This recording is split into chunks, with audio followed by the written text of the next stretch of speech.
a lucky person called Grshk. And yeah, let's see. So d4 knight f6. For those who are new, I'm gonna be playing 3 minutes, 5 minutes games. I'm not gonna be playing too much. I'm not gonna be playing at all actually with increment because I wanna be able to flag you guys if I mess up and don't win in a sort of normal way. And probably be playing more 3-minute games against high-rated players, and then 5 minutes against slightly lower-rated players so that I can comment a bit more and try and be instructive or whatever, because I think that's one of the points of this whole banter thing. Anyway, we got ourselves a pretty standard Meran position.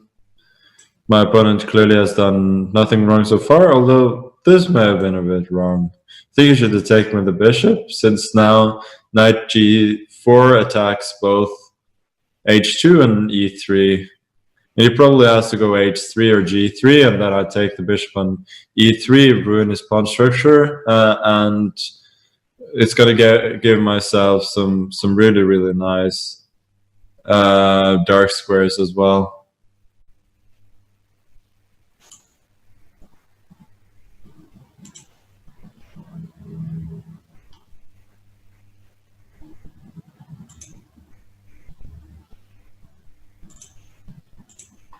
Okay, so let me just chop this off, put my knight on e5. Looks very, very good. Next, I'm thinking of moves like g6, taking away the f5 square for his knight. There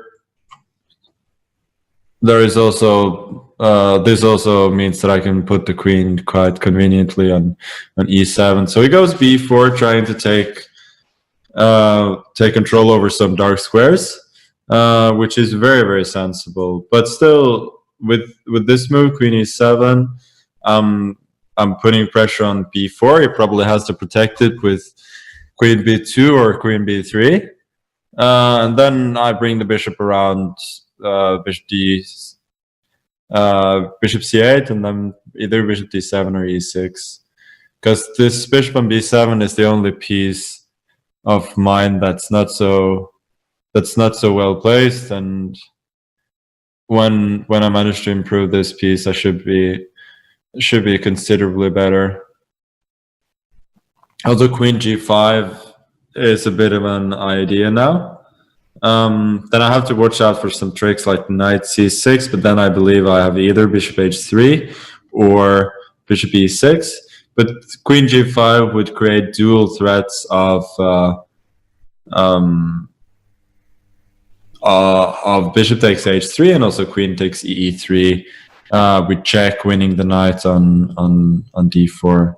Knight is gone rook f2. I'm a little bit less convinced about queen g5, since there are moves like knight f3, but I can take that and put the bishop on e6. So I think queen g5 is still a good move. And now after knight c6, I think bishop e6 is the only good move, but it was quite sufficient. Maybe on the last move he could have gone bishop takes b5 actually, because I was only thinking of knight takes b5, but then I have bishop e6. The point of either move is to make me take back on b5, and then he would have had knight d5 attacking the queen, followed by a fork on f6. So he allows me to take on e3 with a nice little double attack on f2 and d4. He protects the rook, so I'm just going to take the knight, and if rook f7, I could just go bishop e6. I don't have to take So now I think I win a full rook more, and with rook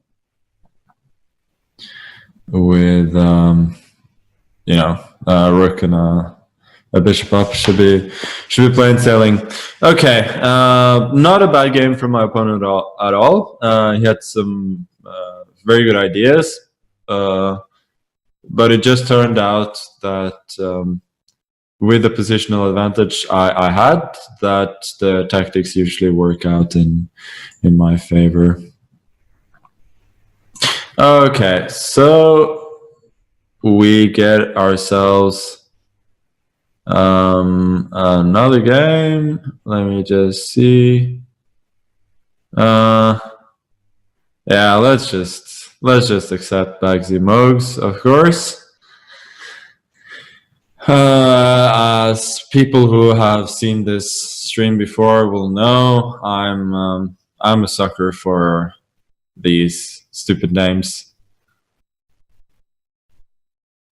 And my opponent says huge fun. Good luck reaching 2900. Thank you very much. I do feel though, since I'm like 3269 now, reaching 2900 would be a bit of a bummer. But that's just me. Okay, so let's talk more play. What's the story here? So he sacrificed a pawn. It's a bit similar to the Blumenfeld gambit against 1d4. And by the way, good luck to my opponent as well. May you one day reach 2900 as well. So I think I should strike in the center with e5. Move which has several purposes. Obviously, opening up for the bishop on f8, so that the knight on b4 would not be hanging. And also, it was not so easy to actually take this. I probably should go to b8 actually. Knight a5 looks a bit weird. So he couldn't actually take an e5 earlier on, or he could, but it wasn't that great because of queen h4 check, and if g3, there's always queen to e4. So it will be interesting to see what he does now. Now he can take, because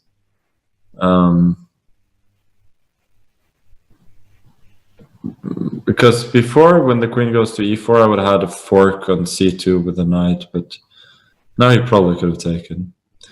Because queen e4, queen h4, queen e4, you can go knight f3 and meet that fairly satisfactorily. Yeah, whatever. I think that's how we say it.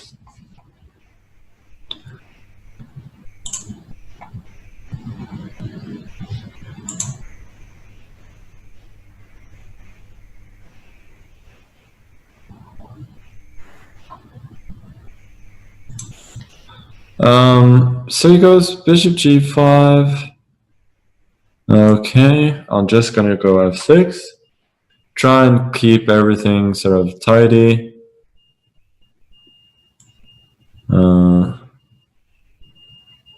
Bishop g4, I think. I'm not so worried about giving up the bishop pair, as my strategy is very much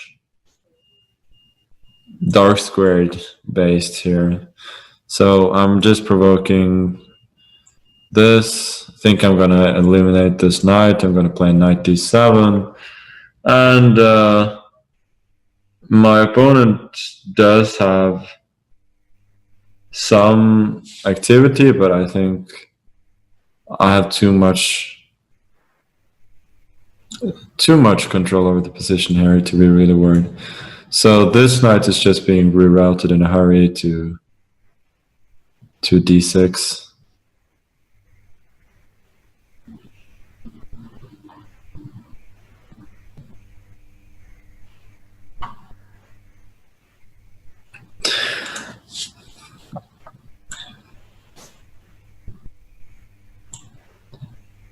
So now I'm just gonna put the queen on c5 probably.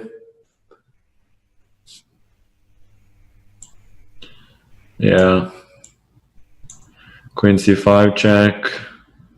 King e2. So if he'd gone queen e3, I think I just would have gone b6. Trying to keep the blockade at all costs. Now I'm seeing that I'm running short on time, actually. Like, spending so much time yapping that I'm actually a little bit worried. Okay, we're just gonna take this. Rook f8. Hopefully start invading.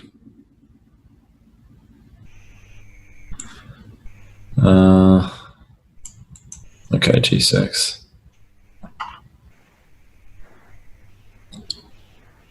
And now e4 should win. Take this back. If he takes an f8, I take with a queen, and then rook e8 after queen e4. And this one as well is lost for him. Now I'm a clear knight up, and he resigned. Okay, good game, but eventually the pawn that he sacked in the opening, very much told, since it gave me a bunch of good squares for my pieces.